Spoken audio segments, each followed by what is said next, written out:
పైకి లీటర్లా కనిపించే ప్రతి ఆయిల్ ప్యాకెట్ లీటర్ కాకపోవచ్చు, కానీ ఫ్రీడమ్ ఆయిల్ ప్యాకెట్లో మాత్రం ఖచ్చితంగా లీటర్ నూనె ఉంటుంది. చంద్రబాబు నాయుడు గారి పరిపాలనలో ఈరోజు ఏం చేస్తూ ఉన్నారు అనంటే, దొంగ సాక్ష్యాలను వీళ్ళే క్రియేట్ చేస్తూ ఉన్నారు. వీళ్ళే దొంగ సాక్ష్యాలను క్రియేట్ చేసి వీళ్ళకు నచ్చని నాయకులందరినీ కూడా ఒక పద్ధతి ప్రకారము కేసుల్లో ఇరికించి జైళ్ళ పాలు చేసే కార్యక్రమము, చంపించే కార్యక్రమాలు దగ్గర నుండి చంద్రబాబు నాయుడు గారు చేస్తూ ఉన్నారు. మొన్ననే పోసాని కృష్ణమురళిని చూశాం. పోసాని కృష్ణమురళి అనే వ్యక్తి సినిమాలో దర్శకుడు. ఆ మనిషి చేసిన తప్పల్లా ఏమిటంటే, నంది అవార్డు తనకు ఇస్తే నంది అవార్డును తాను తీసుకోలేదు.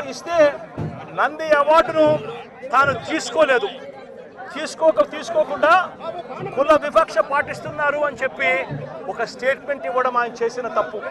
2017లో ఆయన చేసిన ఈ తప్పుకు ఈరోజు ఇన్ని సంవత్సరాల తర్వాత ఆయన మీద 18 కేసులు పెట్టి ఆయన జైళ్ళ చుట్టూ తిప్పి ఏకంగా నెల రోజుల పైన ఆయన జైల్లో పెట్టించే కార్యక్రమాలు చేశారు.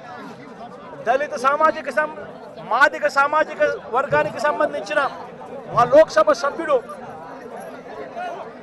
మాజీ లోక్సభ సభ్యుడు నందిగాం సురేష్ పై తప్పుడు కేసులు పెట్టి ఏకంగా 145 రోజులు అతన్ని జైల్లో పెట్టడం కూడా చేశారు. మాజీ ఎమ్మెల్యే పిల్లని రామకృష్ణారెడ్డి ఇతని మీద కూడా కుట్రపూరితంగా తప్పుడు కేసులు పెట్టి 55 రోజుల పాటు ఇతన్ని కూడా జైల్లో పెట్టించే కార్యక్రమాలు చేశారు. దాడులు చేసేది టీడీపీ వాళ్ళైతే జైల్లో పెట్టింది మా వాళ్ళను, వైఎస్ఆర్సీపీకి సంబంధించిన వాళ్ళను జైల్లో పెడతా ఉన్నారు. పోలీసులు క్రియాశీలక పాత్ర పోషిస్తూ ఉన్నారు. వల్లభనేని వంశీ తాను ఘటనా స్థలంలో లేడు అని చెప్పి ఏకంగా తెలుగుదేశం పార్టీ ఆఫీసు దాడి జరిగిన ఘటనలో తాను లేడు అని చెప్పి ఏకంగా కోర్టులోకి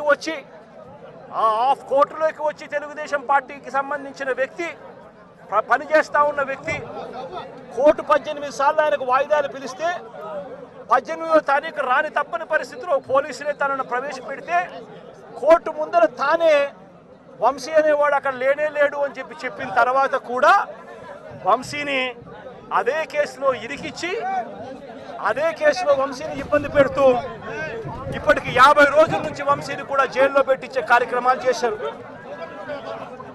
ఇలా రాష్ట్రం మొత్తం మీద రెడ్ బుక్ పరిపాలన సాగిస్తూ ఉన్నారు.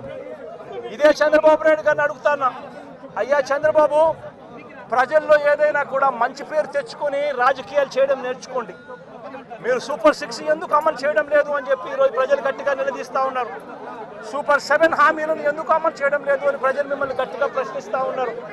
ఇలాంటి ప్రశ్నించే సమయంలో ప్రజల గొంతు వినపడకూడదు అని చెప్పి రాష్ట్ర వ్యాప్తంగా రెడ్ బుక్ పాలన మీరు సాగిస్తూ వైఎస్ఆర్సీపీకి సంబంధించిన వాళ్ళు లేదా మీ సూపర్ 6ను, మీ సూపర్ 7ను ఎందుకు అమలు చేయడం లేదు అని చెప్పి అడుగుతా ఉన్న ప్రజలను మీరు దాక్షిణ్యం లేకుండా ఈ రకంగా ప్రతి చోట కూడా పోలీసులను ఉపయోగించుకుంటూ ఎమ్మెల్యేలందరినీ కూడా హింసను ప్రోత్సహించండి అని చెప్పి వాళ్ళందరినీ కూడా ఉసగొలుపుతూ రాష్ట్ర వ్యాప్తంగా కూడా మీరు చేస్తూ ఉన్న ఈ దౌర్జన్య కాండ త్వరలోనే ప్రజలు చూస్తూ ఉన్నారు, దేవుడు చూస్తూ ఉన్నాడు. ఖచ్చితంగా మీకు బుద్ధి చెప్పే పరిస్థితి త్వరలోనే వస్తుందని చెప్పి ఈ సందర్భంగా చంద్రబాబు నాయుడు గారికి గట్టిగా మందలిస్తూ చెప్తా ఉన్నా. అదే మాదిరిగా ఇంకొక విషయం కూడా చెప్తా ఉన్నా. ఇదే చంద్రబాబు నాయుడు గారికి చెప్తా ఉన్నా, ఇదే పోలీసులకు చెప్తా ఉన్నా. పోలీసులు ఎవరైతే చంద్రబాబు నాయుడు గారిని మెప్పు కోసం చంద్రబాబు నాయుడు గారి మెప్పు కోసం ఎవరైతే వాళ్ళ టోపీ మీద ఉన్న సింహాలకు సెల్యూట్ చేయకుండా చంద్రబాబు నాయుడు గారికి వాచ్మెన్ల కింద పనిచేస్తా ఉన్న ఆ ప్రతి పోలీస్ అధికారికి చెప్తా ఉన్నా, ఎల్లకాలం చంద్రబాబు నాయుడు గారి పరిపాలన సాగదు. చంద్రబాబు నాయుడు గారి పరిపాలన త్వరలోనే వస్తుంది. ప్రతి పోలీస్ అధికారికి కూడా చెప్తా ఉన్నా, మీ బట్టలు తీస్తామని చెప్పి ప్రతి పోలీస్ అధికారికి మీ యూనిఫామ్ తీస్తాం, నిలబెడతాం. దోషులుగా మిమ్మల్ని నిలబెట్టి మీ యూనిఫామ్ తీయించి మీకు ఉద్యోగాలు లేకుండా చేస్తామని కూడా ఈ సందర్భంగా ఇప్పటికైనా చెప్తా ఉన్నా, ప్రతి పోలీస్ అధికారిలో కూడా మార్పు తెచ్చుకోండి. ఎల్లకాలం ఇదే పరిపాలన సాగదు. మీరు చేసిన ప్రతి పనికి కూడా వడ్డీతో సహా లెక్కేసి మిమ్మల్ని దోషులుగా నిలబెట్టి మీతో కక్కిచ్చే కార్యక్రమం ఖచ్చితంగా చేస్తామని చెప్పి కూడా ఈ సందర్భంగా ప్రతి పోలీస్ అధికారికి కూడా చెప్తా ఉన్నాం.